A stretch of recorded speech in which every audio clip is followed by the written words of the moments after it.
She is bleeding. It is 1849, and she is crossing the Platte River with 200 people watching. There is no pad, no tampon, no pharmacy for 1,000 miles. Just a strip of old linen pinned between her legs and a cotton skirt soaked to the waist. No Western ever filmed this moment. Not once in 100 years of frontier movies has a woman on screen bled the way real women bled every month on the trail. 15 truths about how pioneer women handled their periods. And of all 15, one changes everything you thought you knew about frontier women's bodies. It is probably not the one you expect. Now, before we go any further, tap that subscribe button. Keep watching because the top 5 is shocking. We are not going to Hollywood for this. We are going to the women who were there, the trail diaries held at the Bancroft Library and the Newberry Library, the letters pioneer women wrote to patent medicine companies because no doctor would listen, the medical guides they actually carried, and the laws that made it illegal to even talk about what their own bodies were doing. Every clean calico dress you ever saw in a Western is a lie by omission. The real story starts below the waist where the cameras never pointed. Let us begin at the bottom and work our way to the truth that rewrites the whole list. Number 15. The rags were real. That phrase, "on the rag," did not come from nowhere. It came from strips of cotton or linen, folded and pinned between the legs, worn all day under layers of skirt. And when the day was done, a woman washed that cloth in the same river her family drank from, the same basin that cleaned their wounds. Cold water, lye soap that stripped skin raw, no drying rack in a moving wagon train. Wet cloth, reworn the next morning. In summer heat, under 4 layers of fabric, the weight of it alone was a punishment. Hollywood dressed these women in pressed cotton. The truth underneath was desperate engineering with whatever was at hand. Number 14. Underwear. As we know it, did not exist. For most of the frontier era, women wore split drawers, open at the center. They were designed for practicality under long skirts, not for holding anything in place. There was no elastic, no waistband that gripped, nothing to attach a cloth to. Everything stayed where it was by folding, by friction, and by hope. A woman walking 15 miles beside a wagon had no guarantee that hope would hold. The garment beneath the dress was not built for what her body needed. She made it work anyway, every single month, because there was no other choice. Number 13. When cloth was not available, the land provided. Sphagnum moss in the Pacific Northwest, buffalo grass on the open plains, wool scraps where sheep were kept, rabbit fur in the mountain camps. Women used what the ground offered, and some of those materials worked better than anyone gave them credit for. Sphagnum moss absorbs up to 20 times its weight in moisture. The Red Cross used it for wound dressings in the First World War. Frontier women knew it long before that. No one wrote them a manual. They figured it out alone, in silence, in places where the nearest neighbor was a day's ride away. Number 12. And silence is exactly the right word. The trail diaries tell you almost everything about a pioneer woman's life. What she cooked, what she feared, how her children cried at night. But the word menstruation appears almost nowhere. What appears instead is unwell, sick. The curse, my monthly.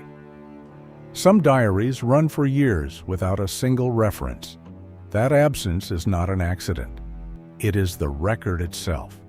A culture so determined to keep this invisible that even a woman writing in her own private journal could not bring herself to name it. Hold that silence in your mind. We are going to find out who enforced it. Number 11. Into that silence walked Lydia Pinkham. In 1875, from a kitchen in Lynn, Massachusetts, she bottled something she called a vegetable compound. By the 1880s, it was the most widely advertised product in America. It promised relief from female complaints. That phrase covered everything from cramps to a prolapsed uterus. The active ingredients were black cohosh, fenugreek, and up to 18% alcohol. One bottle cost $1, a full day's wages for a working woman. Pioneer women drank it because there was nothing else on the shelf, and the shelf was bare on purpose. Number 10. The menstrual belt, a cotton or elastic waistband with clips to hold a folded cloth in place. The Hoosier sanitary belt, patented in the 1890s, was one of the first commercial versions. Before that, women built their own from strips of fabric and whatever fastener they could find. The belt sat against the skin, under every layer, all day. Adjusting it meant undressing. In a one-room sod house with a husband and 6 children, that meant waiting until dark. A woman could spend an entire day in discomfort she could not fix without privacy she did not have. Remember that. The next item explains why. Number 9. In March of 1873, Congress passed the Comstock Act. Anthony Comstock personally supervised its enforcement. The law classified information about menstruation, contraception, and female health as obscene material, illegal to mail, illegal to publish, illegal to distribute. A woman on a homestead in Nebraska in 1880 could not legally receive a pamphlet explaining what was happening inside her own body. The penalty was up to 5 years in prison at hard labor. This is why the diaries are silent. This is why the medical guides are vague. The law did not just suppress products, it suppressed knowledge. And it worked. Are you beginning to see who built the silence? We are not done naming them. Number 8. The work did not stop. Not for a day, not for an hour. Catherine Hahn crossed the Overland Trail in 1849. Her diary, held at the Bancroft Library, records women walking 15 to 20 miles a day beside the wagon, cooking over open fire at every stop, hauling water, lifting children. Illness changed nothing in the schedule. There was no rest day. There was no sick day. Hollywood loves to show pioneer women riding inside the wagon, maybe gazing at the horizon. Most of them walked, and on the days their bodies asked for mercy, the trail gave none. Number 7. There was no privacy. A wagon company of 200 people moved in a column across open prairie. No trees for 100 miles. No outhouse. No tent. Women developed a system. They would walk to the far side of the wagon before dawn. They would fall behind the column and crouch with their skirts spread wide as a shield. That was the only wall they had. Multiple trail accounts describe this, always in the softest possible language. For menstrual needs, this was the entire infrastructure. Open sky, open ground, and a cotton skirt between a woman and every pair of eyes on the trail. Number 6. And the cost of all this was infection. Without clean water, without soap that did not strip the skin, without any understanding of bacteria until the end of the century, reused menstrual cloths bred chronic irritation and worse. Medical texts from the era reference conditions they called uterine catarrh. They blame the women, not the conditions. A modern woman changes a product and throws it away. A frontier woman washed the same cloth for years, dried it if she was lucky, and wore it again. The gap between then and now is not a gap. It is a canyon. Number 5. And no one warned them it was coming. There was no sex education. Mothers often could not bring themselves to explain. Catherine Beecher published the most detailed domestic guide of the era, covering everything from bread to bookkeeping. Menstruation did not appear. Girls learned what was happening to them by having it happen. Multiple first-person accounts from the late 19th century describe girls who believed they were dying when their first blood arrived. The terror was real, and it was manufactured by a culture that could not say the word out loud. That question I planted at the start, which truth rewrites the picture? Keep it close now. We are almost there. Number 4. When a woman's body reached the end of its fertile years, the frontier had a word for what happened to her. The word was madness.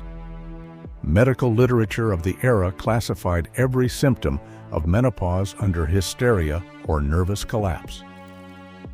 Dr. Edward Clark published Sex in Education in 1873, arguing that female biology made women unfit for serious work. Hot flashes, mood changes, irregular bleeding. The prescription was bed rest, opiates, or an asylum. A woman who had survived the trail, buried children, built a home from sod, could be locked away because her body was changing, and the men who called themselves doctors did not care to understand why. Number 3. Every condition from cramps to cancer was filed under 2 words: female complaints. It was not just a euphemism, it was a diagnostic dead end. Frontier doctors would not examine women, would not name what was wrong, would not look. Women died of ovarian cysts and ectopic pregnancies that were never treated because no one would investigate. The letters pioneer women wrote to Lydia Pinkham's company, archived at the Schlesinger Library at Radcliffe, described their symptoms in heartbreaking detail. They wrote to a patent medicine company because it was the only place that answered. Number 2. And here is the truth that sets up the final one. The average frontier woman bore 7 to 10 children. Census data from the 1850s through the 1870s shows average family sizes of 8 to 12 in frontier counties. Pregnancy suppresses menstruation. So does breastfeeding, which lasted up to 2 years per child because there was no alternative food for an infant. Do the math.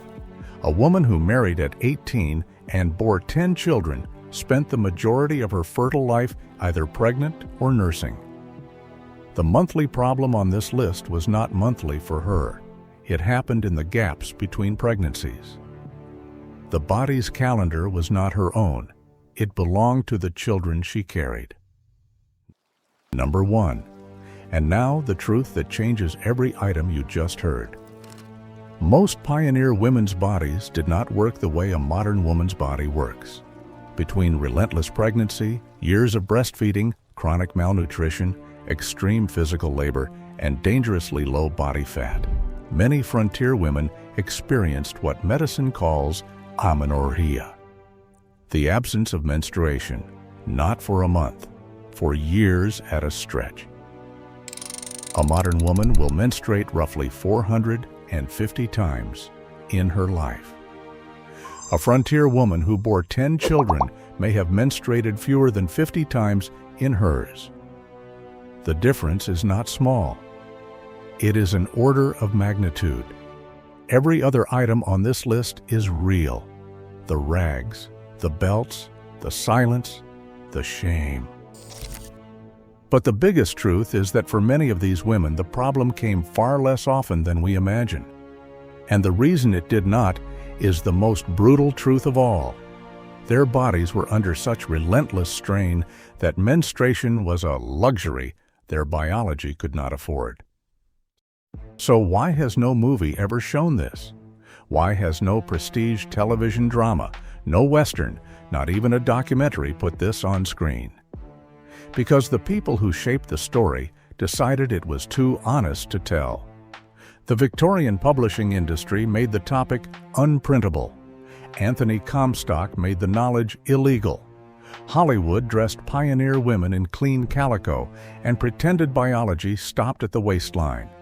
Little House on the Prairie ran for 9 seasons and never once acknowledged that Laura Ingalls Wilder had a body that bled. The silence was not natural.